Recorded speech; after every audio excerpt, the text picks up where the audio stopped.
রসুল আমার ভালোবাসা, রসুল আমার আলো আশা, রসুল আমার প্রেম বিরহের মূল আলোচনা। রসুল আমার কাজে কর্মে অনুপ্রেরণা।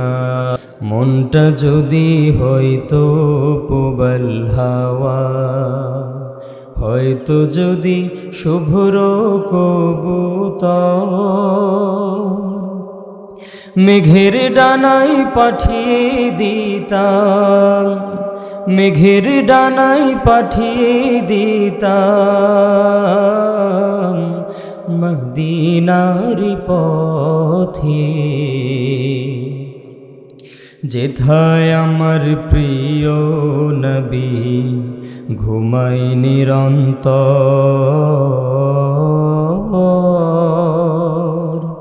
যেথায় আমার প্রিয় নবী ঘুমায় নিরন্তর। আল্লাহুম্মা সাল্লি আলা مولانا محمد وعلى آل سيدنا مولانا। খেয়ে না খেয়ে দিন প্রচারের কাজে নিজেকে দিয়েছ বিলিয়ে, তায়েফের কাফেরেরা চিনল না সে আলো, দুষ্ট ছেলেদের পিছু দিল লেলিয়ে। পাথরের আঘাতে ক্ষত বিক্ষত হয়ে সারা শরীর থেকে রক্ত ঝরে। হে রাসূল তোমাকে ভুলি আমি কেমন করে, হে রাসূল তোমাকে ভুলি আমি কেমন করে। আল্লাহুম্মা সাল্লি আলা সাইয়্যিদিনা মাওলানা মুহাম্মদ ওয়া আলা আলি সাইয়্যিদিনা মাওলানা। রাতের এই নিস্তব্ধতা নীরবতা ভেঙে আমরা এই রাতের বেলা পশু পাখি গাছপালা যেখানে আল্লাহর জিকির করছে তাদের সাথে আমরাও জিকির করি। সুবহানাল্লাহ ওয়ালহামদুলিল্লাহ লা ইলাহা ইল্লাল্লাহ, সুবহানাল্লাহ ওয়ালহামদুলিল্লাহ লা ইলাহা।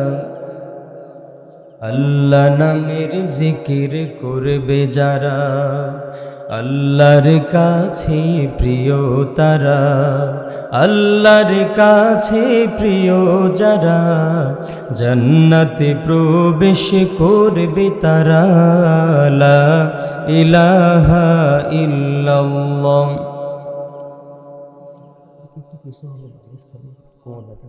লা ইলাহা লা ইলাহা ইল্লাল্লাহ, লা ইলাহা ইল্লাল্লাহ, লা ইলাহা ইল্লাল্লাহু মুহাম্মাদুর রাসূলুল্লাহ। সবাই পড়ুন সাল্লাল্লাহু আলাইহি ওয়াসাল্লাম।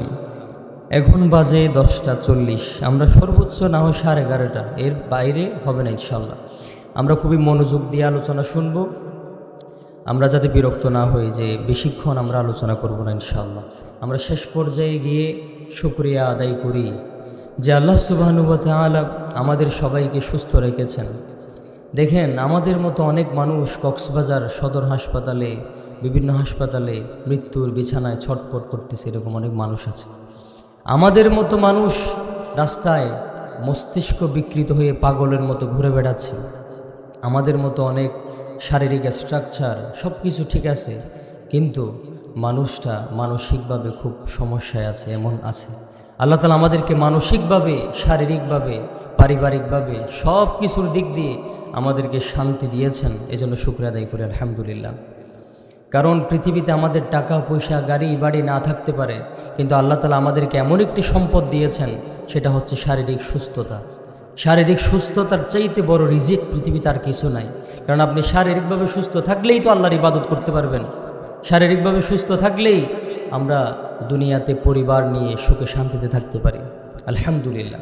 সাথে সাথে বিশ্বনবী সৈয়দুল মুরসালিন রহমাতুল্লিল আলমিন, যে রসুল আমাদের জন্য দুনিয়াতে অনেক কষ্ট করেছেন, বদর, উহুদ, খন্দক, তাবুক থেকে শুরু করে বিভিন্ন যুদ্ধে রসুল রক্ত ঝরিয়েছেন। রসুল আমাদের জন্য দাওয়াতি কাজ করতে গিয়ে শরীরের ঘাম ঝরিয়েছেন। এমনকি তাইফের ময়দানে আমার রসুল সাল্লাল্লাহু আলাইহি ওয়াসাল্লামের শরীর থেকে রক্ত বের হয়ে জমিনে পড়ে জমিন লালে লাল হয়ে গিয়েছিল। এ রসুল আমাদের জন্য শুধু দুনিয়াতে নয়, কাল হাশরের ময়দানে যখন ইব্রাহিম আলাইহিস সালাম, মূসা, ঈসা, বড় বড় পয়গাম্বর সবাই ইয়া নফসি বলবে, ঠিক এমন কঠিন মুহূর্তে আমাদের নবী বিশ্বনবী মুহাম্মদ রাসূলুল্লাহ সাল্লাল্লাহু আলাইহি ওয়াসাল্লাম বলবেন উম্মতি উম্মতি। এমন রসুলের দরবারে বাংলাদেশের এই প্রান্ত থেকে আমরা সালাম জানাচ্ছি, সবাই মোহাব্বতের সাথে পড়ি সাল্লাল্লাহু আলাইহি ওয়াসাল্লাম।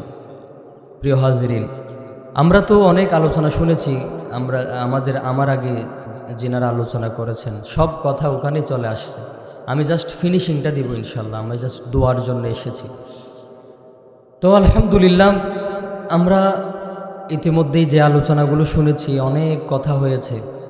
আমি আপনাদের সামনে একটা বিষয়ের উপর কথা বলতে চাচ্ছি, সেটা হচ্ছে আমরা যেটাকে আরবিতে বলি মাউত, বাংলাতে মৃত্যু বলি।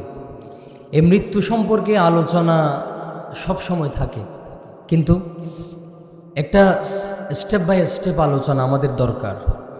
আসলে মৃত্যুটা কতটা ভয়ানক হতে পারে, আমাদের জীবনের সূচনা, আমাদের দুনিয়ার জীবন, এই সব কিছু নিয়ে বিস্তারিত আজকে আলোচনা শুনব ইনশাআল্লাহ। প্রথম কথা হচ্ছে, আমরা আসলে দুনিয়াতে 4টা জোন আছে, মানে 4টি স্তর পার হয়ে আমরা এই আমাদের হায়াতকে কাটাই। নাম্বার 1, আমরা সর্বপ্রথম ছিলাম কোথায়? রূহ জগতের মধ্যে।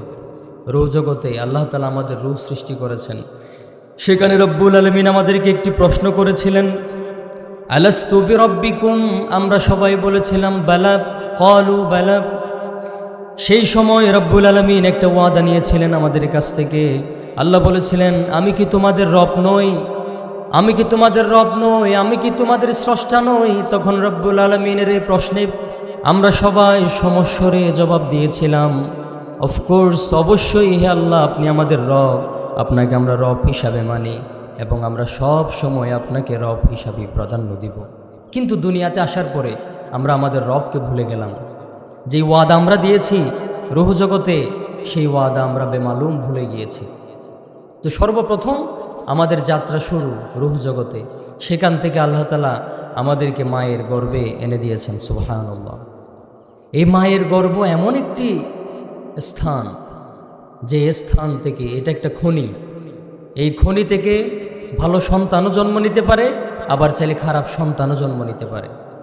মা যেমন, ছেলেও তেমন হয়। ধরেন একটা মা যখন সন্তান মায়ের পেটে যখন আসে, 10 মাস 10 দিন গর্ভধারণ করে, এই সময় যদি মা যদি টিভি সিরিয়াল দেখে, সিনেমা দেখে, গান শুনে, খারাপ কিছু দেখে, খারাপ কিছু শুনে, ওই বাচ্চার গায়ে সেটা ইফেক্ট পড়ে। বাচ্চার চরিত্রে, বাচ্চার ক্যারেক্টারে, বাচ্চার আখলাতে গিয়ে সেটা প্রভাব আসর পড়ে। আর বাচ্চার মা যদি বাচ্চাকে পেটে নিয়ে কোরআন তেলাওয়াত করে, জিকির করে, আল্লাহর ইবাদত করে, ভালো কাজ করে, পর্দা সহ চলে। অনেক আছে যে পর্দা ছাড়া চলে। মায়ের গর্ভে যখন সন্তান থাকে, মা যদি বেপর্দায় চলে, পর পুরুষের সাথে ওপেনলি কথা বলে, ওই বাচ্চাটাও দুনিয়াতে এসে বেপর্দা হয়। ওই বাচ্চাটাও দুনিয়াতে এসে আর পর্দা করে না, জিনা ব্যভিচারে লিপ্ত হয়। মা যখন পর্দা করবে, সন্তানও পর্দাশীল হবে। খাদিজার মতো যদি জীবন গড়ো, ফাতেমার মতো তুমি পাবে সন্তান, তোমার জীবন হবে আনন্দময়, আয়েশার মতো হও আদর্শবান। খাদিজার মতো যদি জীবন গড়ো, মা ফাতেমার মতো পাবে সন্তান। ঠিক না? খাদিজার মতো যদি জীবন গঠন করেন, ফাতেমার মতো আপনি সন্তান পাবেন। কিন্তু আমাদের মায়েরা কি খাদিজার মতো জীবন গড়ে বর্তমানে? খাদিজা রাদিয়াল্লাহু তাআলা আনহার চরিত্র ছিল কেমন? তিনি যেমন যেমন ছিলেন চরিত্রে সেরা, তেমন ছিলেন ইলমে সেরা। তার কাছে অনেকেই মাসালা মাসাইলের জন্য আসতো। তারা ছিলেন মুহাদ্দিস, এক শ্রেণীর। তারা রসুল সাল্লাল্লাহু আলাইহি ওয়াসাল্লাম আগে মাসালা দিতেন নারীদেরকে, পরে গিয়ে রসুল বলতেছেন, না, আমার উপযুক্ত স্ত্রীরা আছে, আমার উপযুক্ত স্ত্রীদের কাছে তোমরা এসে মাসালা জিজ্ঞেস করো, ফতোয়া জিজ্ঞেস করো। এমন হতে হবে, ইলমে, আমলে, আখলাকে, সব দিক দিয়ে আমাদের নারীদেরকে সেরা হতে হবে ইনশাআল্লাহ। তো দেখেন, আমরা যখন মায়ের গর্ভে আসলাম, 120 দিন পরে মায়ের গর্ভে সন্তানের আল্লাহ তাআলা রূহ সৃষ্টি করে দেন। সুবহানাল্লাহ। হাত, পা, চোখ এগুলো নড়াচড়া শুরু করে। তখন কিন্তু ওখান থেকেই ফেরেশতাদের আগমন শুরু মানুষের কাছে। সেখানে আল্লাহ এই যে মায়ের গর্ভে ফেরেশতা পাঠিয়ে দেন। ফেরেশতা পাঠিয়ে দিয়ে সেখানে ফেরেশতারা জিজ্ঞেস করে, আল্লাহ, এই সন্তান কি ছেলে হবে নাকি মেয়ে হবে, বিকলাঙ্গ হবে নাকি সুস্থ হবে? আল্লাহর কাছ থেকে অর্ডার নিয়ে নিয়ে দীর্ঘ একটা প্রসেসিংয়ের মাধ্যমে এই সন্তানকে আল্লাহ তাআলা দুনিয়াতে সুন্দর করে বের করে দেন। সুবহানাল্লাহ। মায়ের পেট থেকে যখন সন্তান দুনিয়াতে ভূমিষ্ঠ হয়, সন্তান জমিনের মধ্যে পড়ার সাথে সাথে ওয়া ওয়া করে কান্না শুরু করে দেয়। এই কান্না কিসের কান্না? হাদিসের মধ্যে আছে, সন্তান যখন মায়ের পেট থেকে ভূমিষ্ঠ হয়ে দুনিয়ার জমিনে আসে, শয়তান তখন ওই সন্তানকে জোরে একটা চাপ দেয়। কি দেয়? চাপ দেয়। এই শয়তানের চাপের কারণে সন্তান ওয়া করে চিৎকার মেরে কান্না করে ওঠে। শয়তান তখন ওই বনি আদমকে বলে, দুনিয়ার জমিনে এসেছো, এবার তোমার সাথে আমার প্রতিযোগিতা শুরু হবে, তোমার সাথে আমার যুদ্ধ শুরু হবে। আসলে দুনিয়াটা হচ্ছে শয়তানের সাথে মানুষের একটি যুদ্ধের স্থান। সুবহানাল্লাহ। আল্লাহর কাছে চ্যালেঞ্জ করছিল শয়তান, যখন আদমকে সিজদা করতে বলছিল, আদমকে সিজদা করো, উসজুদু লি আদম ফাসাজাদু ইল্লা ইবলিস, ইবলিস বাদে সবাই সিজদা করছিল। তখন আল্লাহ ওই শয়তানকে বলেছিল, ফখরুজ মিনহা ফাইন্নাকা রাজিম, তুমি বের হয়ে যাও, তুমি আজকে থেকে রজিম মানে হচ্ছে বিতাড়িত। আচ্ছা, আমরা কোরআন তেলাওয়াতের শুরুতে কি পড়ি? আউযু বিল্লাহি মিনাশ শাইতানির, এরপরে কি পড়ি? রজিম। রজিম শব্দটা সর্বপ্রথম আল্লাহ তাআলা ব্যবহার করেছিলেন। শয়তানকে বলেছিলেন, ফখরুজ মিনহা, তুমি এখান থেকে বের হয়ে যাও, আজকে থেকে তুমি রজিম। তখন থেকে আমরা কোরআন তেলাওয়াতের শুরুতে পড়ি আউযু বিল্লাহি মিনাশ শাইতানির রজিম। এখনো পর্যন্ত শয়তান বিতাড়িত, সেটা আমাদের স্মরণ হয়, এই ইতিহাস আমাদের মনে পড়ে। শয়তানকে যখন বের করে দেয়া হলো, শয়তান আল্লাহর কাছে বলছিল, আল্লাহ, আমাকে যখন বের করে দিচ্ছেন, কয়েকটা জিনিস আপনার কাছে চাই। এক নাম্বার, আমাকে কিয়ামত পর্যন্ত, জান্নাত জাহান্নামের গোড়া পর্যন্ত আমাকে হায়াত দিতে হবে, আমাকে মানুষের রগে রগে হাঁটার মতো সুযোগ দিতে হবে, আমার খাবারের ব্যবস্থা করে দিতে হবে। আবার মানুষদেরকে যে আমি কুমন্ত্রণা দিব, মানুষের শিরায় রগে রগে ঢুকে, আমাকে যেন মানুষ না দেখে। মানুষ দেখিলে তো মারিব। শয়তানেরা যদি আরা দেখিতাম, উগ্র রাখিতাম না, বেগুন শেষ। তো শয়তানে আগে থেকে বুদ্ধিমান হওয়ার দেখি, আল্লাহ আমাকে মানুষ যাতে না দেখে সেই ব্যবস্থা করে দেন। শয়তানকে আমরা দেখি না। এই 4টা জিনিস খুঁজে নিয়েছিল। আল্লাহ বলতেছে, যা যা, তোকে সব দিলাম, দেখি কতটুকু পারস। আল্লাহও চ্যালেঞ্জ করে দিছে যে তুমি বনি আদমকে যে কুমন্ত্রণা দিয়ে, তারপরে ওয়াসওয়াসা দিয়ে তুমি তাদেরকে গুনাহ করাবা, কিন্তু আমি আল্লাহ যত গুনাহ করুক না কেন, আমি আল্লাহ মাফ করে দিব। সুবহানাল্লাহ। মানে আল্লাহ কতটা দয়াময়। আল্লাহ বলছেন, আমি গফফার, আমি গফুর, আমি রহমান, আমি রহিম। তুমি যতই কুমন্ত্রণা দাও, যতই ষড়যন্ত্র করো, কিন্তু আমি আমার বান্দাকে এক সেকেন্ডও লাগবে না মাফ করে দিতে। সুবহানাল্লাহ। যেমন শবে কদর, লাইলাতুল কদরের রাতে যখন একজন বান্দা ইবাদত করে, আল্লাহ তাআলা 80 বছর প্লাস 84 বছরের ইবাদতের সুযোগ দিয়ে দেন। সুবহানাল্লাহ। আর বান্দা যখন আল্লাহর দরবারে হাত তুলে বলে, আল্লাহ আমাকে মাফ করে দেন, চোখের পানি জমিনে পড়ার আগেই আল্লাহ বান্দার গুনাহ সমস্ত কিছু মাফ করে দেন। সুবহানাল্লাহ। এজন্য রব্বুল আলামিন বলেছেন, লা তাকনাতু মির রাহমাতিল্লাহ ইন্নাল্লাহা ইয়াগফিরুয যুনুবা জামিআ। তোমরা আল্লাহর রহমত থেকে নিরাশ হয়ো না, আল্লাহ তাআলা তোমাদের জিন্দেগীর সমস্ত গুনাহ মাফ করে দিবেন। জোরে বলুন আলহামদুলিল্লাহ। এমন একটা রব আমরা পেয়েছি। এখান থেকে দুনিয়ার জমিনে সন্তান আসলো, আসার পরে দুনিয়ার জীবন শুরু। প্রথমে ছিল এই যে রূহ জগৎ, এরপরে ছিল মায়ের গর্ভ, সেখান থেকে আল্লাহ আমাদেরকে দুনিয়াতে দিলেন। দুনিয়া একটা, ধরেন আপনি ফুটবল খেলার মাঠ, এখানে 2 পক্ষ আছে, যে যাকে গোল দিতে পারে সফলতা, ট্রফি জিতে যাবে তারা, যারা এই যুদ্ধের মধ্যে জিতে যাবে। এই শয়তানের সাথে আমাদের যুদ্ধ শুরু। দুনিয়াতে আসার সাথে সাথে তখন মানুষ দুনিয়ার জীবন যাপন শুরু করে। দুনিয়াতে মানুষ যখন জীবনযাপন শুরু করে, তখন প্রথমে শৈশবকাল, কৈশোরকাল, যৌবনকাল, বৃদ্ধ বয়স এভাবে পার হতে হতে মানুষ এক সময় মারা যায়। কিন্তু একটা কমন সত্য কথা কি জানেন? আচ্ছা, মানুষ কি শুধু বুড়া হয়ে মরে নাকি জোয়ান অবস্থায়ও মরে? জোয়ান অবস্থায়ও মরে। একটা শিশু বাচ্চা মায়ের পেট থেকে ভূমিষ্ঠ হলো, সাথে সাথে মারা গেল, এরকম আছে না? মায়ের পেট থেকে মৃত বের হলো, এরকমও আছে। অথবা ফুটফুটে সন্তান 2 বছর 3 বছর আস্তে আস্তে আব্বা আম্মা ডাকা শুরু করছে। এই যে ছোট বাচ্চা যখন বাপ মা ডাকে কত আদর লাগে। আমারও 2টা মেয়ে আছে আলহামদুলিল্লাহ, একটা 3 বছর প্লাস হয়েছে আর একটি 4 মাস। তাদের কাছে যখন যায় আব্বু আম্মু বলে যখন ডাকে, এটা কলিজায় গিয়ে লাগে। তো এমন একটা সন্তানও দুনিয়া থেকে চলে যায়।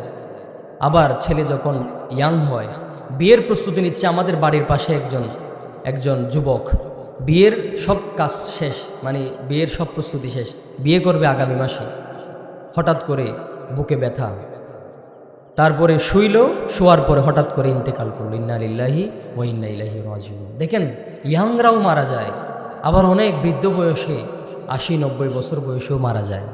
তো আমরা ইয়াং যারা আছি, কিশোর যারা আছি, যুবক যারা আছি, আমরা মনে করব না যে আমরা বৃদ্ধ হয়ে মরব। আসার সিরিয়াল আছে, যাওয়ার কোনো সিরিয়াল নাই। আসার সময় আমার দাদা আগে আসে, তারপরে আমার বাবা, তারপরে আমি, তারপরে আমার ছেলে মেয়ে, আমার নাতি, এভাবে।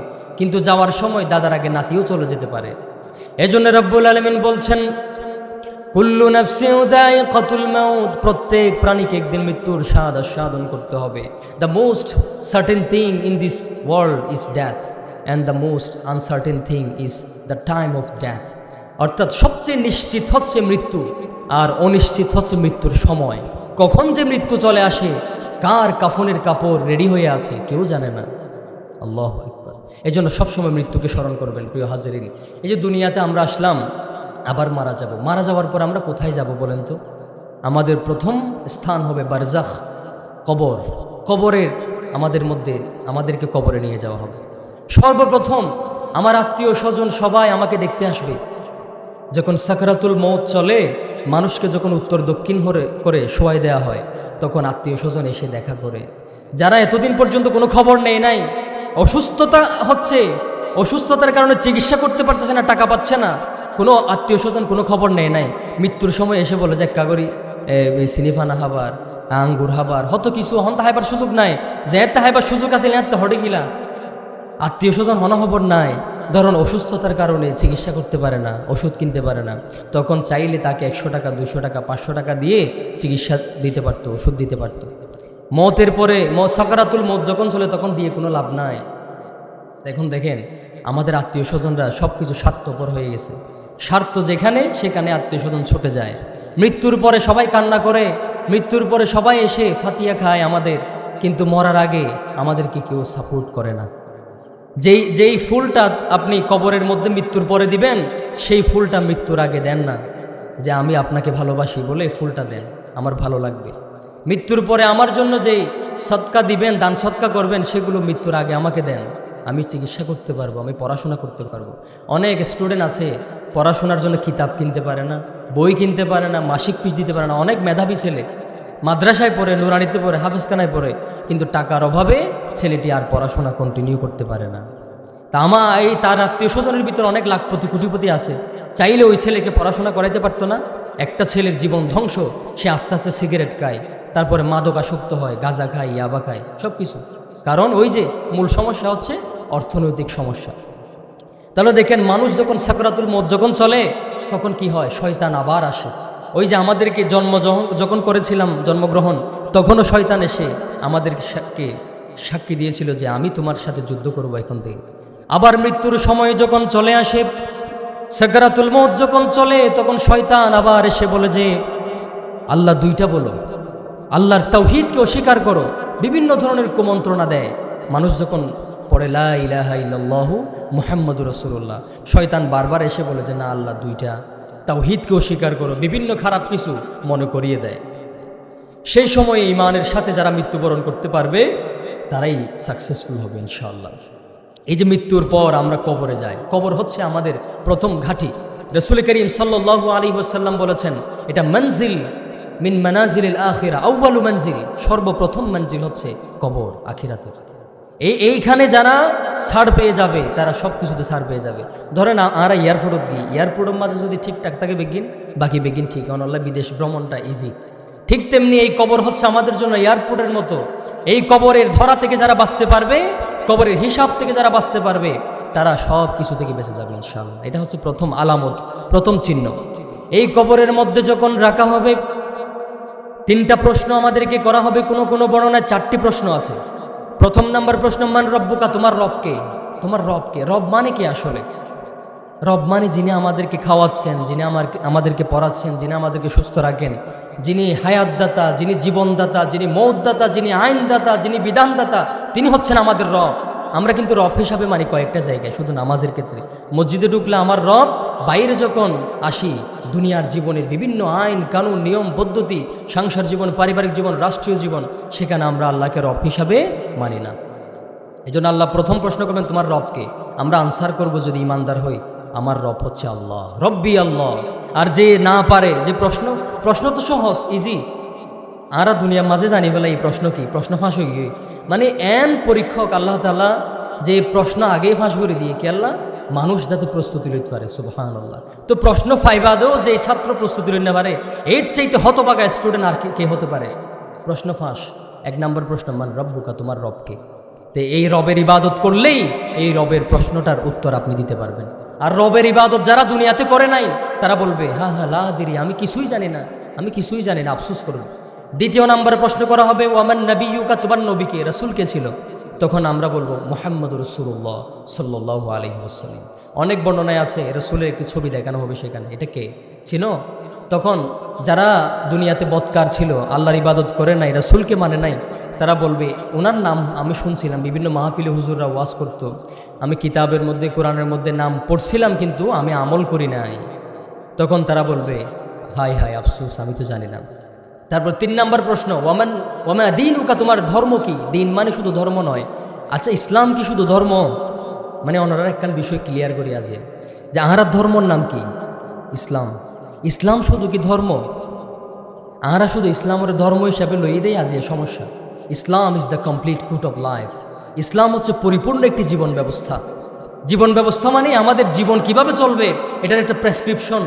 সমাধান চাও যদি জীবনে মরণে, ফিরে যাও খুঁজে নাও চোখ রাখো কোরআনে।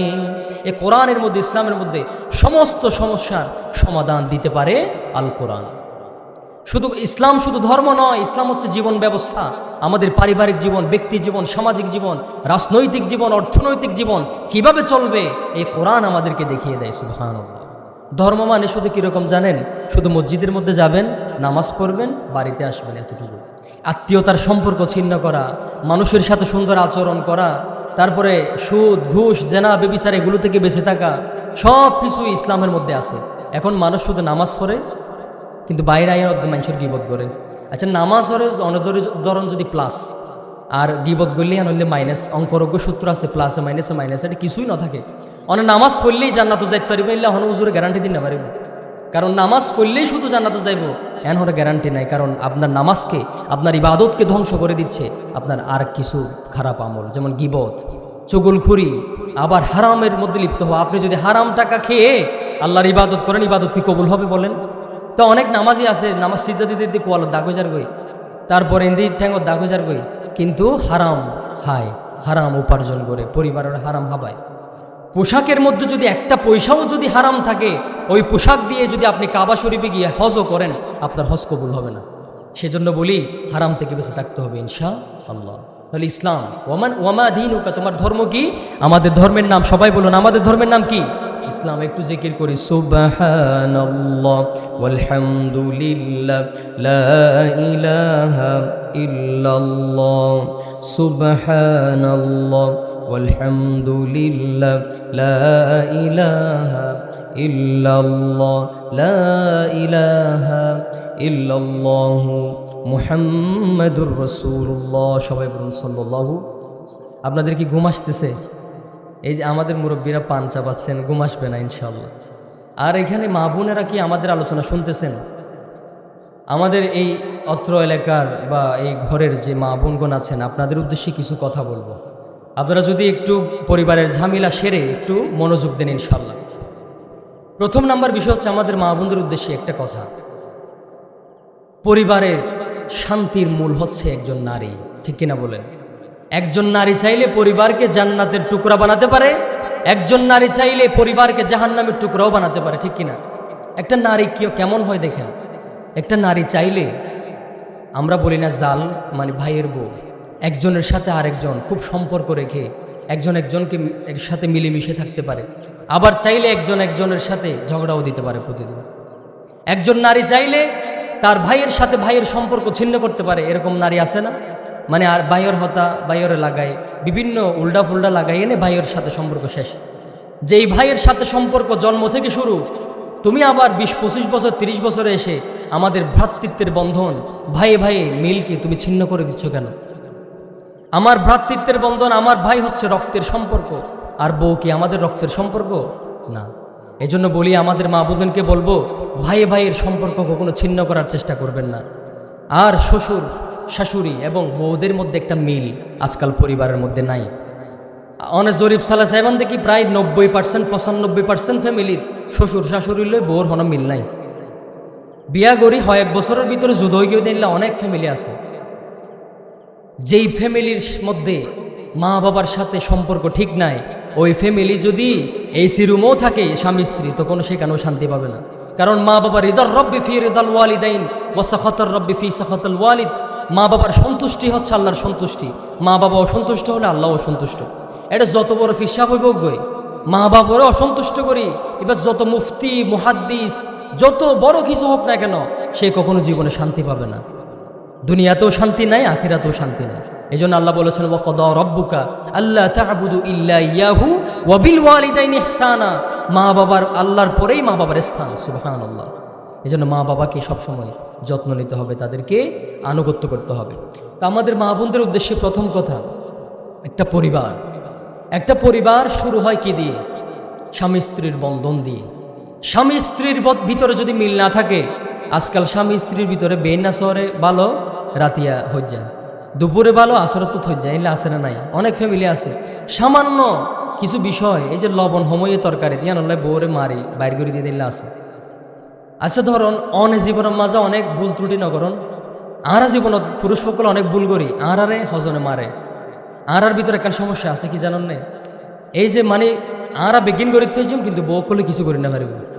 যেমন আরা দুনিয়াদারি ইক্কা টিক্কা দুঁড়ি দাঁড়ি বেগিন করি ফেলছুম, হারাম হাসু করি ফেলছুম, মানুষের সাথে বিভিন্ন ধরনের মুআমালাতর, পরনারীর সাথে দেহর সাক্ষাতর, কিন্তু বউ যদি হনিকাল্লা একবারও মাতে এবার এর দূর তালাক দিয়ে ফেলার। তো কেন স্বামীকে যেভাবে পর্দা করতে হবে, স্ত্রীকে সেভাবে পর্দা করতে হবে। স্বামীর যেমন অধিকার আছে, স্ত্রীরও তেমন অধিকার আছে। শুধু স্ত্রীদের দোষ দিলে হবে না, আমাদেরও কিছু দোষ আছে আসলে। এই জন্য স্বামী স্ত্রীর সম্পর্ক প্রথমে, আর স্বামীর আনুগত্য খুব বেশি জরুরি। আজকাল মা বোনরা মনে করে আমার স্বামী শুধু আমাকে খাওয়াবে, তার দায়িত্ব হচ্ছে আমাকে খাওয়ানো, সে আমাকে খাওয়াবে পড়াবে, এটাই তার দায়িত্ব না। স্বামী এমন একটা জিনিস, আল্লাহ রাসূল সাল্লাল্লাহু আলাইহি ওয়াসাল্লাম বলেছেন যে আল্লাহর পরে যদি কাউকে যদি সিজদা করতে বলতাম, তাহলে প্রত্যেক স্ত্রীকে বলতাম যে স্বামীকে সিজদা করো। কিন্তু সিজদা তো কারো পক্ষে জায়েজ নাই, এটা ইসলামের শরীয়তে এলাও নয়। তাহলে স্বামী এত বড় জিনিস যে স্বামীকে অসন্তুষ্ট রেখে যদি স্ত্রী যদি ঘুমায় যায়, রাতের মধ্যে যদি সেই স্ত্রী মারা যায়, সে জাহান্নামী হবে। তো স্বামীকে এমনভাবে আনুগত্য করতে হবে যেন আল্লাহ খুশি হয়। স্বামীকে শুধু এভাবেই আনুগত্য করবো না যে সে আমাকে খাওয়াচ্ছে তাই আমি তাকে ভাত বেড়ে দিব, তার কাপড় চোপড় ধুয়ে দিব, না। স্বামীকে এমন মনে করতে হবে যে আমার স্বামীকে আমি যদি খেদমত করি আমার আল্লাহ খুশি হয়ে যাবেন। এভাবেই আমাদের স্বামীকে আনুগত্য করতে হবে। তো স্বামীকে যখন খুশি রাখবেন দেখবেন পরিবার শান্তি। এটা স্বামী স্ত্রীর মধ্যে যখন ঝগড়া হয় তখন ফক কললে মাতে নেই, বউ জামাই নমাতে ফক কলরে দৌড়াই দেয়, কে ফোয়া হাঁ দেয়, এক মিক্কা যাগই বউ জামাই আরেক মিক্কা। এই যে স্বামী স্ত্রীর মধ্যে কোলাহল সৃষ্টি হলে সেই এফেক্ট, সেই প্রভাবটা পড়ে ছেলেদের উপরে। তো ছেলে মেয়ে যখন আস্তে আস্তে বড় হইব, ও আস্তে আস্তে শিখিব, ফলো করিব, ইতারাও যখন এক পর্যায়ে বড় হইব, ইতারাও একদিন বউ হইব, ইতারাও অত হজ্জা দিব। সুতরাং স্বামী স্ত্রীর মধ্যে এমন মহাব্বত থাকতে হবে, আমি আমার ছেলে মেয়েদেরকে এমন দৃষ্টান্ত উপহার দিব তারাও যাতে আমার থেকে শিক্ষা গ্রহণ করতে পারে। আচ্ছা বলুন তো, সবচেয়ে বেশি নিজের সন্তানরা কাকে ফলো করে? নিজের মা বাবাকে। মা বাবাকে ফলো করে হাঁটা বসা চালচলন, এমনকি হাসে, যেটা হাসে সেই হাসাটাও ফলো করে স্টাইল। মা বাবা কিভাবে কথা বলে কথার স্টাইলও ফলো করে। এজন্য সন্তানকে শেখাবেন কিভাবে একজন আদর্শবান মানুষ হতে হয়, এটা শিক্ষা দিবেন। আরেকটা বিষয়, একটি পরিবারের মধ্যে স্বামী যখন হারাম ইনকাম করে, অনেক বউকল আছে দেখি জামাই হত্যু ইনকাম করে ঋণ হনহবর নাই, হার লর গুমজারের দূর। কিন্তু স্বামী যদি হারাম ইনকাম করে, এই হারাম টাকা যদি আপনি খান, আপনার থেকে যে সন্তানগুলো হবে এগুলো কখনো হালালের উপর টিকে থাকবে না, এগুলো কখনো মানুষের মতো মানুষ হবে না। এরা হয়তো চোর ডাকাত আর হারাম কাজে লিপ্ত থাকবে, কারণ হারামকেই বড় হয়েছে। রসুল বলেছেন যে যে শরীরটা গুজিয়া বিল হারাম, হারাম দিয়ে খেয়েছে, হারাম দিয়ে বড় হয়েছে, সেই শরীর কখনো জান্নাতে প্রবেশ করবে না। সুবহানাল্লাহ। এজন্য স্বামী কোত্থেকে ইনকাম করতেছে দেখতে হবে। এখন তো বলে যে কি হয়তো যেহেতু আনি দিবা দেবো, আল্লাহ আনি দিয়া করে শাড়ি আনি দিবা দামি দামি, ইতার বউ জামাই এলে আনি দে আর কেন দিতা, যেহেতু আনিবা আনো চুরি হইলে ডাহাতি করলেও আনা ফরত দে, তো জামাইও জ্যান মনে হয় আন করি আনিদের। হার কিয়ামতের ময়দানে এই স্বামী আল্লাহর দরবারে জবাবদিহিতার কারগড়ায় দাঁড়াবে। রব্বুল আলামিন স্বামীকে ডেকে বলবেন, হে স্বামী, তুমি যে তোমার স্ত্রীর জন্য 7 সাগর 13 নদী পার হয়ে এত কষ্ট করে মাথার গাম পায়ে ফেলে দিনরাত পরিশ্রম করে যে উপার্জন করে স্ত্রীকে তুমি খেদমত করেছিলে, স্ত্রীকে সাপোর্ট দিয়েছিলা, তোমার স্ত্রী তোমাকে চেনে কিনা দেখি। স্ত্রীকে ডাক দিবে স্বামী, ও আমার কলিজার টুকরা স্ত্রী, তুমি কি আমাকে চিনো না? কিয়ামতের ময়দানে স্ত্রী বলবে, no I don't know you, আমি তোমাকে চিনি না। সুবহানাল্লাহ। সেদিন বলবে, স্ত্রী বলবে আমি তোমাকে চিনি না। বাবা বলবে, সন্তান তোমাকে আমি চিনি না। সন্তান বলবে, বাবা তোমাকে আমি চিনি না। কেউ কাউকে পরিচয় দিতে চাইবে না, কিন্তু চিনলেও পরিচয় দিবে না। কেন জানেন?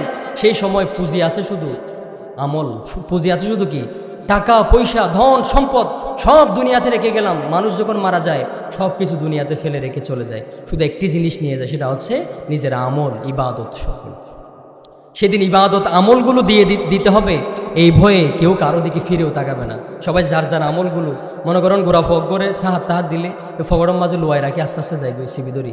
সেদিন যার যার আমল এভাবে চেপে ধরে যার যার আমল নিয়ে শেষে ব্যস্ত হয়ে যাবে। আল্লাহু আকবার। এমন কঠিন সময়ে ওই স্বামীকে বলবে, তুমি যে হারাম হালাল বাস বিচার না করে তোমার পরিবারকে খাওয়াইছিলা, আজকে তোমার পরিবারের সব পাপ তোমার উপরে বর্তাবে। আল্লাহু আকবার। একজন পুরুষ কয়েকজনের জবাবদিহিতা করতে হবে। 1 নাম্বার, নিজের স্ত্রীর জবাবদিহিতা করতে হবে, নিজের ছোট ভাই বোন যারা আছে তাদের জবাবদিহিতা করতে হবে, নিজের যে ছোট অধীনস্থ যারা আছে তাদের সবার জবাবদিহিতা করতে হবে একজন পুরুষকে। এই জন্য সতর্ক থাকতে হবে। ইনকাম করবেন ঠিক আছে, হালালভাবে ইনকাম করবেন। দুজনের মধ্যে বোঝাপড়া হলে কি হয়, এই যে স্বামী স্ত্রী একসাথে বসবেন, একদিন বসে বলবেন যে কি, হে আমার স্ত্রী, তুমি দেখো আমার এখন চাকরি নাই, আমার এখন ইনকাম নাই, হতে পারে আমাদের ইনকাম কম কিন্তু আমরা হালালের উপরে আছি। হতে পারে অমুক স্বামী তার স্ত্রীকে নিয়ে এদিক সেদিক ভিজিট করতেছে, সফর করতেছে, ঘুরতেছে ফিরতেছে, ভালো ভালো খাচ্ছে, ভালো ভালো পোশাক পরতেছে, দামি গাড়ি দামি বাড়ি আছে, কিন্তু আমাদের তা নাই, কিন্তু আমরা হালালের উপরে আছি, তারা হারামের মধ্যে লিপ্ত। দেখবেন যে স্বামী স্ত্রীগুলো হারামের মধ্যে লিপ্ত, তাদের ভিতরে এই যে বাহ্যিকভাবে দেখলেও তাদেরকে খুশি মনে হচ্ছে, কিন্তু ভিতরে ভিতরে তাদের জীবনে শান্তি নাই। তাদের সন্তানগুলো মানুষ হচ্ছে না, তাদের সন্তানগুলোকে পড়াইলেও মনে না থাকে কিছু। ডর মাঞ্চুর ফকলের বেশি প্রাইভেট দেওয়া করে সাইবান্ধে, মানে ডর মাঞ্চুর ফকলের গণিত ফরাবেলা একজন, ইংরেজি ফরাবেলা একজন, আরবি ফরাবেলা একজন, উস্তাদ লাগাই দিয়ে 24 ঘন্টা, তবুও ফন্না মাথার নডুকের হদ দিই নাই নফারি। কেলা জানন নে, কারণ অধিকাংশ ধনী মানুষ হারামের মধ্যে লিপ্ত আছে। তো হারাম যেই ছেলেগুলো খায় এদের মেধা শক্তি লোপ পায়, এদের মেধা দুর্বল হয়ে যায়, এদের স্মৃতিশক্তি দুর্বল হয়ে যায়, এদের হাফেজের শক্তি দুর্বল হয়ে যায়। আর যেই ছেলেগুলো হালাল খায়, মা বাপে রিক্সা চলায়, ডেইলি হাম করে, খেতিকাল খোলা করে 500 টাকা পায়, উন লই এনে কিছু মাছ গুস্ত তরি তরকারি অথবা শাকসবজি ইন দিয়ে হাই এনে ফুয়াইবা, এমন মেধাবী হয় একবার ভুললি মুখস্থ হয়ে যাবে। সুবহানাল্লাহ। তো এই তল্লাই বলি হালাল হা ভরে দে ফুয়াশারিককে সাইন হইলে অন্তত হালাল হন। আল্লাহ তাআলা আর বেগুনের তৌফিক দান করুক, আমিন। এই যে পরিবার নিয়ে এতটুকুই বলবো। আর আমাদের মা বোনদেরকে বলবো, কয়েকটা কাজ করলে আপনারা জান্নাতি। সুবহানাল্লাহ। রাসূল সার্টিফিকেট দিয়েছেন কয়েকটি কাজ করলে জান্নাতি। নাম্বার 1, 5 ওয়াক্ত নামাজ ঠিকমতো আদায় করা। কিন্তু আর মা বোনদের ভিতরে একটা সমস্যা আছে, কি জানেন? 5 ওয়াক্ত নামাজ ঠিকমতো আদায় করে না। অধিকাংশ আমাদের মা বোনেরা নামাজ পড়তে গিয়ে দেরি করে। ফজরের নামাজ পড়তে পড়তে সূর্য উঠে যায়, জোহরের নামাজ পড়তে পড়তে আসরের টাইম হয়ে যায়, ওই যে ছেলে সন্তান সব কিছু ঘুম পাড়ায় দিয়ে আস্তে আস্তে নামাজ পড়তে পড়তে গোসল আসল করে রেডি হয়, তাদের তো আবার রেডি হতে সময় লাগে। তো নামাজ পড়তে পড়তে তাদের অনেক লেট হয়ে যায়। কিন্তু আমার রাসূল বলেছেন যে মা বোনেরা 5 ওয়াক্ত নামাজ ঠিক মতো আদায় করবে, স্বামীর আনুগত্য করবে এবং হালালের উপরে টিকে থাকবে, পর্দা করবে, সেই নারীগুলো জান্নাতি হবে। সুবহানাল্লাহ। আল্লাহকে খুশি করবেন, স্বামীকে খুশি করবেন, আপনি কনফার্ম জান্নাতি ইনশাআল্লাহ। তবে পর্দার খেলাপ করা যাবে না। স্বামী চলে গেল বিদেশে, স্বামী চলে গেল চাকরিতে, আপনি এদিকে পর্দার খেলাপ করবেন না, এটা কখনো হতে পারে না। এটা করলে আপনি কখনো জান্নাতি হিসাবে কবুল হবেন না আল্লাহর কাছে। সর্বশেষ কথা, প্রিয় হাজিরিন, আমি আসলে এখানে কক্সবাজার উত্তরে সেম্পারায় থাকি। এখানে একটা মসজিদের ইমাম খতিব হিসাবে আছি, একটা দাখিল মাদ্রাসায় টিচার হিসাবে আছি। আমার বাড়ি হচ্ছে গর্জনিয়া। পড়াশোনা করছি ঢাকা তামিরুল মিল্লাত কামিল মাদ্রাসা থেকে, অনার্স শেষ করছি হাদিস থেকে। তো এখন থেকে চিন্তা করছি মানুষের মাঝে কিছু দাওয়াতি কাজ করবো ইনশাআল্লাহ। তো আমি এই যে এখানে কক্সবাজার আসলাম এই বছর, আমি চিন্তা করতেছি মানুষের মাঝে কিভাবে দাওয়াতি কাজ করা যায়। আল্লাহ তাআলা রসুলকে বলেছেন যে আপনি দাওয়াত পৌঁছিয়ে দেন, বাশীর ওয়া নাযীরা, হে রাসূল আপনি সতর্ক করেন, আপনি সুসংবাদ দেন। মানব বা না মানব এটা মানুষের পার্সোনাল ব্যাপার। ওয়ামা আলাইনা ইল্লাল বালাগ, আমাদের দায়িত্ব হচ্ছে পৌঁছে দেয়া। এই যে দাওয়াতি কাজ করতে গিয়ে আমি কিছু বিষয় চিন্তা করি। ধরুন অনেকে মাহফিলে এর বছরে বছরে মাহফিলে মাহফিল অনেক বেশি, ওয়াজ অনেক বেশি, কিন্তু আমল খুব কম। এই যে আজকের এই মাহফিলটা আয়োজন করেছেন, খুব বড় আশা নিয়ে, এটা প্রতি বছর হয় না, আলহামদুলিল্লাহ প্রতি বছর এই মাহফিলটা হয়, আপনারাও আলোচনা শুনেন। কিন্তু এই মাহফিলগুলো করার পিছনে একটা উদ্দেশ্য থাকে, সেটা হচ্ছে ঈসা আলাইহিস সালাম। এই যে উনি যে মাহফিলটা পর্যন্ত চলতে থাকবে, তো এটা একটা সদকায়ে জারিয়া হিসেবে যেতে থাকবে। সুবহানাল্লাহ। এখানে বড় বড় আলোচক আসে, অনেক মুহাক্কিক উলামায়ে কেরাম এসে আলোচনা করে, মানুষ শুনে আমল করে। আর আপনি একটা নদী, একটা নলকূপ আর জীবের ফাইক হয়ে একটা ফাইক বয়ে দিন, টিউবওয়েল, সারা জীবন যারাই পানি খাবে আপনার কবরে সওয়াব যেতে থাকবে। আপনি একটা মাদ্রাসা প্রতিষ্ঠা করে দিয়েছেন, একটা মসজিদ, একটা মাদ্রাসায় কিছু দিয়ে গেছেন, ফ্যান অথবা কিছু, এটা সদকায়ে জারিয়া হিসেবে যেতে থাকবে ইনশাআল্লাহ। দ্বিতীয় নাম্বার, এমন কিছু এলম রেখে যাওয়া যে এলমগুলো উপকারী। যেমন একজন আলেম কিতাব লেখি গিয়ে, এই কিতাবে বা যতদিন পর্যন্ত মানুষ ফরি আমল করিব, এতদিন পর্যন্ত তার কবরে সওয়াব যেতেই থাকবে। সুবহানাল্লাহ। এই জন্য আলেম উলামা যারা আছেন কিছু রেখে যাবেন, কিছু রেখে গেলে সওয়াব বেশি। তারপরে 3 নাম্বার হচ্ছে এমন কিছু নেককার সন্তান রেখে যাওয়া।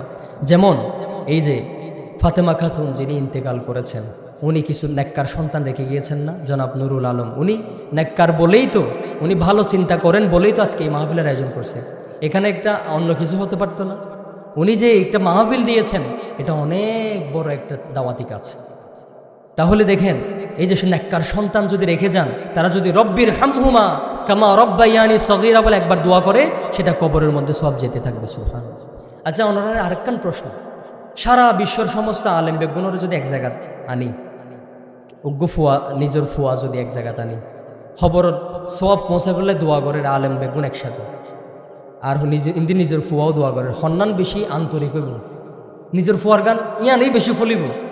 এখন আমরা কি করি, হুজুরদেরকে ডেকে এনে কোরআন খতম দিই, বিভিন্ন কিছু করি, কিন্তু নিজের ছেলে কখনো মায়ের জন্য দোয়া করে নাই। তাহাজ্জুদের নামাজে উঠে চোখের পানি ফেলে একটু মায়ের জন্য দোয়া করবো, আল্লাহ রব্বির হামহুমা কামা রব্বায়ানি সগীরা। আচ্ছা, ছেলের দোয়া আন্তরিক হবে, ছেলের চোখের পানি আসবে, কিন্তু একটা হুজুরকে 200-300 টাকা দিলেও তার চোখে পানি আসবে না, সেটা আন্তরিকতা তেমন আসবে না। কিন্তু নিজের ছেলেকে দোয়া করতে হবে। এই জন্য নেককার সন্তান রেখে যাবো তো আমরা ইনশাল্লাহ। আমার ছেলেকে ডাক্তার, ইঞ্জিনিয়ার সব বানাবো, কিন্তু আগে ইসলামের শিক্ষা দিতে হবে, কিছু দোয়া দরুদ, কিছু কোরআনের শিক্ষা, হাদিসের শিক্ষা তাদেরকে দিতে হবে ইনশাল্লাহ। সব কথার শেষ কথা আমি শেষ করে দিচ্ছি। এই যে আমরা 3টা আমল বললাম, এই 3টা আমল আমাদেরকে করতে হবে ইনশাল্লাহ। সর্বশেষ কথা, যে এই যে মাহফিল এত কিছু হয়, কিন্তু আমল কেন হয় না? হকান হারণ আছে। 1 নাম্বার, আগের সময়ে আলেম উলামাক্কলের অনেক সম্মান দিত মানুষ, অনেক রেসপেক্ট, অনেক সম্মান, অনেক ইজ্জত। আগে মনে করতো আলেম উলামা হচ্ছেন নবীগণের ওয়ারিস, ইন্নাল উলামা ওয়ারাসাতুল আম্বিয়া, নবীদের ওয়ারিস। কিন্তু দিন দিন আলেমদের মর্যাদা উঠে যাচ্ছে, আলেমদের সম্মান নাই, দ্বীনের কদর নাই, কোরআনের কদর নাই, ইসলামের কদর নাই, মসজিদ মাদ্রাসার গুরুত্ব নাই, ইমাম সাহেবের গুরুত্ব নাই। একটা ইমামকে বেতন দেয় 3000 টাকা, 4000 টাকা। একটা মক্তবের হুজুর যে 200-300 স্টুডেন্ট পড়ায় তাকে বেতন দেয় 500 টাকা। তাহলে দেখেন আমরা আলেম ওলামাদের সম্মান দিতে জানি না, এজন্যই আজকে আমাদের আমলগুলো আমাদের ওয়াজগুলো আসর করে না। আরেকটা বিষয় হচ্ছে আমরা শুধু ফর্মালিটি মেনটেন করি, মানে আনুষ্ঠানিকতা, একটা মাহফিল করতে হচ্ছে করি, একটা সভা করতে হচ্ছে করি, একটা ওয়াজ করা প্রতি বছর দেয় করি, কিন্তু একটা হুলুসিয়ত সেটা দিন দিন উঠে যাচ্ছে। আমাদের ইখলাস বাড়াতে হবে ইনশাল্লাহ। ওয়াজ প্রতিদিন শুনিবান, কিন্তু একখান ওয়াজ মানুষের জীবন পরিবর্তন করে দিতে পারে, ঠিক কিনা? শুধু একখান হতা, একটা শব্দ, একটা বাক্য মানুষের জীবনকে পরিবর্তন করে দিতে পারে। আমি একবার ওয়াজ করতেছিলাম, আমি ঈদগাতে টেকপাড়া কেন্দ্রীয় জামে মসজিদে ছিলাম খতিব হিসাবে। ওখানে একটা মাহফিলে ওয়াজ করতেছিলাম, এখানে একজন মদ খাইতো, সে নামাজ পড়তো না, সে মাহফিলে বসছে। আমি যখন মদের ব্যাপারে বিভিন্ন বিষয়ে আলোচনা করছি, সে এমনভাবে হেদায়েত হয়েছে, সেদিন থেকে সে মদখানা ছেড়ে দিয়ে জুব্বা পরে এখন দাড়ি রাখছে, এখন প্রতিদিন নামাজ পড়ে, সুবহানাল্লাহ। তা আমার কাছে এসে একদিন বলতেছে, হুজুর ওই যে আপনার কাছ থেকে একদিন ওয়াজ শুনছিলাম মাহফিলে, সেদিন থেকে আমি মদখানাও ছেড়ে দিলাম, এখন থেকে আমি দাড়িও রাখতেছি, জুব্বা পড়তেছি, কিন্তু আমাকে মানুষ ট্রল করতেছে, বাজে মন্তব্য করতেছে, বলে যে অত ফিসাব হয়ে গিয়েছ নাকি, হুজুরে গিয়েছ নাকি, ইল্লা করে বলে। এই যে এই নরহারণেই তো ওগ্য মানুষ ভালো না পারে, ওগ্য মানুষ ভালো হইতো স্যার, এটার উৎসাহ দেন। ওগ্য ফুয়া ইয়াং জেনারেশন আদান্না শার্ট ফরিয়ে আইব, সমস্যা নাই, এতে টুফিনও দিব, আস্তে আস্তে মসজিদে তাইও কেনা। এখন কিছু কিছু মুরব্বী আছে চাওয়া ইতের ফুয়া গিয়া জুব্বা নফরে, ফানজাবি নফরে, টুফিনও দেয়, এইল্লা হয়ে না আর তারা দৌড়াই দিই। কিন্তু আস্তে আস্তে মসজিদে আনতে হবে, আস্তে আস্তে যখন পরিবেশ পাবে সে আস্তে আস্তে দিনের সব পোশাক লিবাস ধারণ করবে ইনশাআল্লাহ। সেজন্য আমাদেরকে সবসময় কি করতে হবে? আলেম ওলামাদের সম্মান, ভালোবাসা, ইজ্জত এগুলো বাড়াতে হবে ইনশাআল্লাহ। সর্বশেষ আমরা কিছু বিষয় বলবো। দোয়া হচ্ছে সবচেয়ে পাওয়ারফুল, দোয়ার চাইতে বড় অস্ত্র মুমিনদের আর কিছু নাই। এটা হচ্ছে সিলাহুল মুমিন, মুমিনদের অস্ত্র। কাফেরদের অনেক পারমাণবিক অস্ত্র থাকতে পারে, কিন্তু আমাদের একটা অস্ত্র আছে, সেটা হচ্ছে কি? দোয়া। ফিলিস্তিনের মুসলমান, এই যে ফিলিস্তিনের মুসলমানদেরকে নির্যাতন করে ইহুদিরা, খ্রিস্টানরা, এই যে ইহুদিদের সামনে একজন ফিলিস্তিনের বাচ্চা যদি আল্লাহু আকবার স্লোগান দেয়, তাদের অন্তরের মধ্যে কাঁপুনি ধরে যায়। আল্লাহু আকবার, আল্লাহু আকবার এত বড় একটা পাওয়ারফুল। এজন্য মুমিনদের সবচেয়ে বড় অস্ত্র কি? দোয়া। আমরা দোয়া করবো আল্লাহর দরবারে, আমাদের মায়ের জন্য, আমাদের বাবার জন্য, যারা ইন্তেকাল করেছেন তাদের জন্য। আচ্ছা, দোয়া করার কয়েকটা সিস্টেম আছে। 1 নাম্বার, আমরা তো দোয়া করি শুধু নিজের জন্য, মানে আরা শুধু দোয়া করে দেয়, আল্লাহ আর নিজের জীবন দান ভালো করি দন, আরে সুস্থ করি দন, আরে ঠেয়া দন, পয়সা দন, কিন্তু আরেকজনের জন্য কি আমরা দোয়া করি? রসুল শিক্ষা দিয়েছেন, মুহাম্মদ রাসূলুল্লাহ সাল্লাল্লাহু আলাইহি ওয়াসাল্লাম, দোয়া করতে হবে নিজের জন্য, পরিবারের জন্য, সকল মুসলিম মুমিনের জন্য। সুবহানাল্লাহ। যেমন আমরা আত্তাহিয়াতুর মধ্যে কি পড়ি? আত্তাহিয়াতু লিল্লাহি ওয়াস সালাওয়াতু ওয়াত তাইয়্যিবাতু আসসালামু আলাইকা আইয়ুহান নাবিয়্যু ওয়া রাহমাতুল্লাহি ওয়া বারাকাতুহু আসসালামু আলাইনা ওয়া আলা ইবাদিল্লাহিস সালিহিন। আল্লাহু আকবার। আচ্ছা, আর যে নামাজত ইন ফরি, ইনের অর্থ বুঝিনে, হনোদিন চিন্তা করছিনে ইন কি হই দে আল্লাহ রে? এই যে 80 বছর, 70 বছর, 50 বছর বয়সে গিয়ে ইন বুঝিলে নামাজের মজা আছে। যেমন আর দোয়া করি দে আল্লাহর কাছে, আসসালামু আলাইনা, আল্লাহ আমাদের প্রতি আপনি শান্তি দেন, শান্তি দান করেন।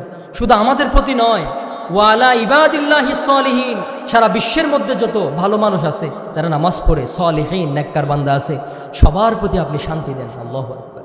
ইসলাম আমাদেরকে কি শেখায়? আমরা একজন চিনি না, জানি না, একজন মানুষ আমাদের পাশ দিয়ে চলে যাচ্ছে, আমরা কি বলি? আসসালামু আলাইকুম ওয়া রাহমাতুল্লাহ। আসসালামু আলাইকুম মানে কি? তোমার উপর শান্তি নাজিল হোক। সালাম মানে শুধু শান্তি নয়, সালাম মানে হচ্ছে রিজিক, সালাম মানে সম্মান, সালাম মানে বরকত, সালাম মানে সব কিছু। সালামের তাফসিরে অনেক কিছু আছে। তা আমি একজনের জন্য দোয়া করতেছি, আল্লাহ তোমাকে রিজিক দান করুক, তোমার জীবনে শান্তি দান করুক, তোমাকে সম্মানিত করুক। আমি দোয়া করলাম, সেও আমাকে জবাব দিচ্ছে, ওয়া আলাইকুম আসসালাম ওয়া রাহমাতুল্লাহ। তুমি যে আমার জন্য দোয়া করলা, আমিও তোমার জন্য দোয়া করলাম, ওয়া আলাইকুম আসসালাম ওয়া রাহমাতুল্লাহ। আল্লাহ তোমাকেও সুখে রাখুক, তোমাকেও শান্তিতে রাখুক, তোমার রিজিকেও বরকত দান করুক, তোমার টাকা পয়সা হায়াতেও বরকত দান করুক। সুবহানাল্লাহ। তাহলে দেখেন, ইসলাম আমাদেরকে কি শেখায়? নিজের জন্য দোয়া করতে হবে, সবার জন্য দোয়া করতে হবে। আবার দোয়ার আগে কিছু পূর্ব শর্ত আছে। দোয়া কবুল হওয়ার শর্ত কি? 1 নাম্বার, মনে রাখবেন, হাজারো দোয়া করতে পারবেন আপনি, কবুল হবে না যদি এই শর্তগুলো না মানেন। 1 নাম্বার, হালাল ইনকাম থাকতে হবে। আপনার পোশাকে যদি হারাম থাকে, আপনার শরীরে যদি হারাম থাকে, আপনার যতই দোয়া করেন ততই আল্লাহর দরবারে সেই দোয়া কবুল হবে না। ইব্রাহিম ইবনে আদহাম নামে একজন আলেম ছিলেন, আবেদ। তিনি একবার বলেছিলেন যে কেন আমাদের দোয়াগুলো কবুল হয় না? তিনি কয়েকটি কারণ বলেছিলেন। 1 নাম্বার, তিনি বলছেন, আমরা জানাজার নামাজ পড়ি কিন্তু জানাজা থেকে শিক্ষা গ্রহণ করি না। আমরা দোয়া করি কিন্তু আমরা হালাল হারাম থেকে বেঁচে থাকি না। এই যে হারাম থেকে বেঁচে থাকতে হবে। 1 নাম্বার। দোয়া কবুলের আরেকটি শর্ত, আল্লাহর দরবারে দোয়া করার আগে রসুলের প্রতি দরুদ পড়তে হবে। বলুন সাল্লাল্লাহু আলাইহি ওয়াসাল্লাম। রসুলের সুপারিশ ছাড়া যেমন জান্নাতও মিলবে না, রসুলের উপর দরুদ পড়া ছাড়া দোয়াও কবুল হবে না। সেজন্য রসুলের উপর কি পড়তে হবে? দরুদ পড়তে হবে। আল্লাহ বিশ্বনবী মুহাম্মদ রাসূলুল্লাহ সাল্লাল্লাহু আলাইহি ওয়াসাল্লামের উসিলায় আমাদের দোয়াকে কবুল করেন। 3 নাম্বার আরেকটি বিষয়, দোয়া করতে হবে ইয়াকিনের সাথে, বিশ্বাস থাকতে হবে। আরা তো দোয়া করিতে হলে জানো না, কবুল ওইলে লইল নইলে আরা বৈদ্যর কাছে যাইম বই, কবুল ওইলে ওইল নইলে আর ডাক্তারের কাছে যাইম বই। এই লেখার মনের মাঝে একটা সন্দেহ থাকে। আল্লাহ হাদিসে কুদসিতে এসেছে যে আল্লাহ হচ্ছেন যে বান্দা যেভাবে ধারণা করে আল্লাহকে, সেভাবেই আল্লাহ তার কাছে হাজির হয়। সুবহানাল্লাহ। বান্দা যদি ইয়াকিন রাখে, বিশ্বাস রাখে আমার দোয়া কবুল হবে, তাহলে ইউনুস মাছের পেটে ইউনুস আলাইহিস সালামকে যেভাবে আল্লাহ বাঁচিয়েছিলেন সেভাবে আমাদেরকেও বাঁচাবেন। ইউনুস আলাইহিস সালামকে যখন মাছের পেটে তখন তিনি দোয়া করেছিলেন কি? লা ইলাহা ইল্লা আনতা সুবহানাকা ইন্নির পরে কি? কুনতুম নয়, ইয়ান আর সারা জীবন ভুল ফুরে আইদে কুনতু তাফিশতু বেগুনে ফরনসা লা ইলাহা ইল্লা আনতা সুবহানাকা ইন্নি কুনতু আর থু ফেলাই দে মনে করেন না। ইয়ান মনে রাখি বলে মুরব্বী করলে অনেকে মনে রাখি না, সারা জীবনে ডুল্লা ফুরে এসে এখন নতুন করে শিকার মানে ইন্নি কুনতুম পরে বেগুনে, কুনতুম মানে তোমরা, কিন্তু কুনতু মানে আমি। ওয়াহিদ মুতাকাল্লিমের সিগা বলেন ইন্নি কুনতু মিনাজ জালিমিন। ইউনুস আলাইহিস সালাম আল্লাহকে বলেছিল, আল্লাহ আমি লা ইলাহা ইল্লা আনতা, আপনি ছাড়া কোনো ইলাহা নাই, সুবহানাকা আপনি পবিত্র, ইন্নী কুনতু মিনাজ জালিমিন আমি হয়তো জালেমদের অন্তর্ভুক্ত হয়ে গেছি মনে হয়। এইভাবে যখন দোয়া করেছেন আল্লাহ সাথে সাথে তাকে উদ্ধার করে দিয়েছেন। কাকে ডেকেছিলেন তিনি? আল্লাহকে। সেখানে রক্ষা করার মতো কেউ ছিল না। একমাত্র খালেস নিয়তে খুলুসিয়তের সাথে তাওয়াক্কুল করে ভরসা করে আল্লাহকে ডেকেছিলেন, আল্লাহ সাড়া দিয়েছিলেন। ইব্রাহিম আলাইহিস সালামকে যখন অগ্নিকুণ্ডে নমরুদ ফেলে দিয়েছিল, সেখানে তিনি কাকে ডেকেছিলেন? আল্লাহকে। তিনি যখন অগ্নিকুণ্ডের মধ্যে তাকে যখন নিক্ষেপ করা হলো, তিনি বললেন আল্লাহ আমাকে রক্ষা করেন।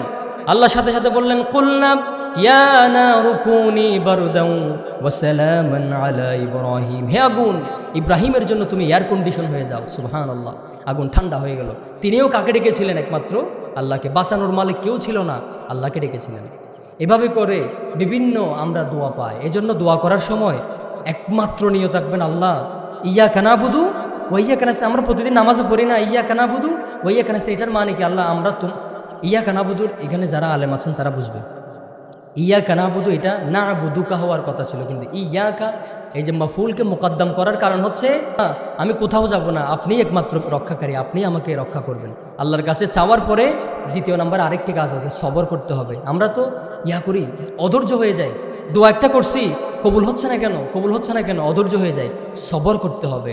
ইন্নাল্লাহা মাআস সাবিরিন, আল্লাহ যারা সবর করে তাদেরকেই দিবেন। আল্লাহ পরীক্ষা করে যে ওয়ালানাবলুওয়ান্নাকুম বিশাইইম মিনাল খাউফি ওয়াল জুউ ওয়া নাকসিম মিনাল আমওয়ালি ওয়াল আনফুসি ওয়াত তামারাত ওয়া বাশশিরিস সাবিরিন। আল্লাহ বলছেন আমি বিভিন্ন বিষয় নিয়ে তোমাদেরকে পরীক্ষা করব। ওয়া বাশশিরিস সাবিরিন, যারা সবর করতে পারে তাদের জন্য সুসংবাদ আছে। আল্লাযীনা ইযা আসাবাতহুম মুসিবা, যখন মুসিবতত পড়িবান তখন কি পড়িবান? ইন্না লিল্লাহি ওয়া ইন্না ইলাইহি রাজিউন। এই যে একজন মানুষ মারা গেলে আমরা যে ইন্না লিল্লাহ পড়ি, এটার অর্থ কি? এটার অর্থ হচ্ছে ইন্না লিল্লাহ, আমরা সবাই কার জন্য? আল্লাহর জন্য। ওয়া ইন্না ইলাইহি রাজিউন, একদিন আমরা আল্লাহর কাছেই চলে যাব। এজন্য বিপদে পড়লে এই দোয়াটা পড়লে আল্লাহ বিপদ থেকে উদ্ধার করে দেবেন আপনাকে ইনশাআল্লাহ। এজন্য দোয়া করার সিস্টেমটা আপনাদেরকে দেখাই দিলাম। আরেকটা বিষয় তওবা। এই যে আমরা দোয়া করার সময় তওবা করি না, আমরা অনেক সময় মনে করি হুজুর ডেকে তওবা করতে হবে, অত হুজুরানি তওবা ফরাই দেয়। তওবা ফরে দে নয়, তওবা গড়ে দে। আজ যেহেতু মনে রাখিবান, তওবা ফরে নাকি তওবা গড়ে দে? তওবা হনদিন আরেকজনে ফরাই না হরে। তওবা মানে ফিরিয়াইন, তওবা মানে রুজু ইলাল্লাহ, come back to your lord, আল্লাহর দিকে আবার ফিরে আসা। অনন্ত শক্তি থাকিতে, সুযোগ থাকিতে। আর আঞ্চলিক ভাষা হতা আছে যে মানে লেঙ্গা হদে লাথিমের জন্য, আন্দাইয়া হদে আয় সাইম, হ্যাঁ। তারপরে এইভাবে বিভিন্ন একখান হতানো হয়। তো যাত্র সামর্থ্য আছে এটা না পারিব, গুণা করিত পারিব। এই যে যখন ইয়াং বয়স, গুণা করারও ক্ষমতা আছে, চুরি করারও ক্ষমতা আছে, ডাকাতি করারও ক্ষমতা আছে। আল্লাহর কাছে বলতেছে আল্লাহ অনেক দিন পাপ করছি, আমার এখনও সুযোগ আছে, চাইলে করতে পারি, কিন্তু আমি করব না। আল্লাহ তোমার দিকে ফিরে আসলাম, এটাকেই বলে তওবা। সুবহানাল্লাহ। তা আপনি বৃদ্ধ হয়ে গেছেন, মুমূর্ষ অবস্থায় সাকারাত চলতেছে। একটা মানুষ সাকারাতের যন্ত্রণা কত, সেটা যে পড়ছে সেই বুঝে। তখন এসে একটা হুজুর ডেকে আপনি যদি তৌবা পড়েন, এই তৌবা কবুল হবে না। রাসূল বলেছেন গড়গড়া যখন চলে আসবে তখন আর তৌবা কবুল হবে না। তৌবা হচ্ছে যখন সুযোগ থাকে তখন তৌবা। এই জন্য আসুন আমরা আজকে দোয়া করবো, ইনশাআল্লাহ তৌবা করব, আল্লাহর দরবারে আজকে তৌবা করব। তৌবা করে আমরা গুনাহমুক্ত হয়ে আল্লাহর কাছে যাব ইনশাআল্লাহ। আর যাদের জন্য দোয়া চেয়েছেন তাদের জন্য আমরা দোয়া করব ইনশাআল্লাহ তাআলা। তো আমরা এখন দোয়ার দিকে যাচ্ছি। দোয়ার আগে আমরা কয়েকবার দরুদ শরীফ পড়ি। আল্লাহুম্মা সাল্লি আলা মুহাম্মাদ ওয়া আলা আলি মুহাম্মাদ।